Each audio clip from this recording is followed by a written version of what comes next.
है। बिहार विद्यालय विशिष्ट शिक्षक नियमावली 2023 वेबसाइट पर अपलोड कर दिया गया है। शिक्षा विभाग की वेबसाइट पर ये अपलोड किया गया है, जिसमें बहाली, तबादला, अनुशासनात्मक कार्रवाई के लिए ये नियमावली तैयार की गई है और ये नियमावली बिहार विद्यालय विशिष्ट नियमावली 2023 कहलाएगी।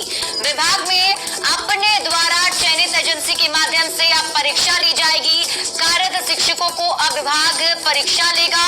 1 साल के भीतर ही परीक्षाएं ली जाएंगी। प्रत्येक शिक्षकों को परीक्षा उत्तीर्ण होने के लिए 3 मौके दिए जाएंगे। अब नियोजित शिक्षक भी कहलाएंगे विशिष्ट शिक्षक। इसके साथ ही नियोजित शिक्षकों के लिए राज्यकर्मी का रास्ता साफ हो गया है। रजनीश हमारे सहयोगी अधिक जानकारी के साथ जुड़ चुके हैं। रजनीश, ये खबर कितनी महत्वपूर्ण है उन शिक्षक अभ्यर्थियों के लिए और जो शिक्षक कार्यरत हैं उनके लिए? बिल्कुल शिप्रा, बिहार के लिए सबसे बड़ी खबर है, क्योंकि लगातार जो राज्य के नियोजित शिक्षक हैं वो इंतजार में थे कि उन्हें राज्यकर्मी का दर्जा कब मिलेगा। लेकिन इस बीच अंदर खाने से लगातार जो खबरें आ रही थी, न्यूज 18 जानकारी दे रहा था।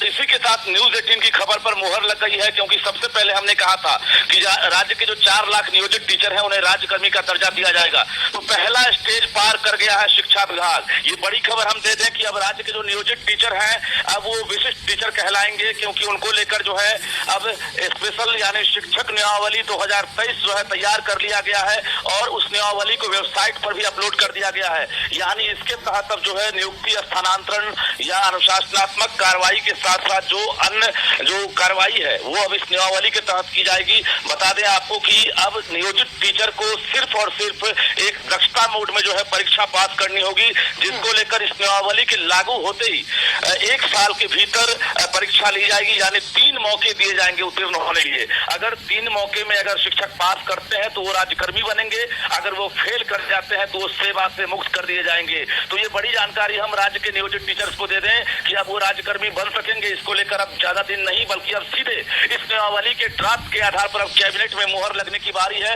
यानी हमने कहा था कि दुर्गा पूजा से पहले राज्य सरकार बड़ा फैसला लेगी और दुर्गा पूजा से पहले अब पूरी संभावना बन गई है कि कैबिनेट में मुहर लगेगी।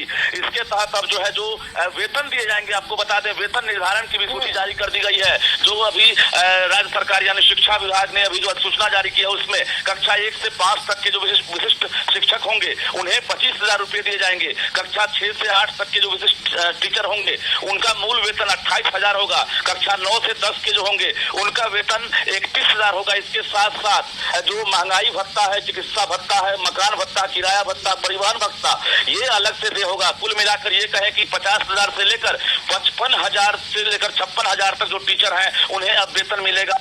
और ये बड़ी खबर है राज्य के नियोजित टीचर्स के लिए। अब इसी के आधार पर बहाली होगी और अनुकंपा का भी लाभ मिलेगा। तो कुल मिलाकर नई शिक्षक नियमावली बनकर तैयार हो गई है। अब नीतीश कैबिनेट में सिर्फ मोहर लगने वाली है और दुर्गा पूजा से पहले माना जा रहा है कि अब जो है राज्य के नियोजित टीचर्स जो है वो अब राज्यकर्मी का दर्जा प्राप्त कर सकेंगे। शिप्रा, बिल्कुल रजनीश, जो मांगे लगातार उठाई जा रही थी